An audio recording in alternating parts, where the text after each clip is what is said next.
Tu ressens des choses, mais tu bloques parce que tu as peur des entités, non? Écoute, tu n'es pas seul. Beaucoup ont peur d'ouvrir leur ressenti à cause de ça. Et je vais te dire la vérité, le monde invisible n'est pas tout blanc ou tout noir. Dedans, tu y trouveras les défunts. Certaines viennent en paix et d'autres restent bloquées. Il y a les esprits de lumière, donc tout ce qui est guide, ange, être bienveillant, être supérieur. Et il y a les entités notoires, les énergies basses et lourdes rattachées à des lieux, des histoires et parfois même à ton passé. Et oui, et il existe des formes beaucoup plus sombres que l'on appelle parfois démons. Mais ce mot fait souvent plus peur qu'il ne devrait. En fait, ce que je veux que tu retiennes, c'est que la peur n'est pas un outil de protection. C'est ta conscience, ton ancrage, ton alignement et ta vibration qui te protègent.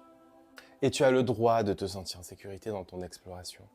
Tu as le droit de t'ouvrir sans flipper à chaque frisson.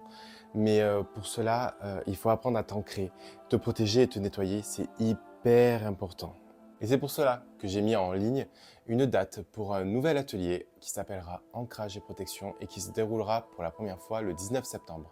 Je t'y explique tout en toute bienveillance, sans te faire peur et avec des outils concrets à utiliser au quotidien.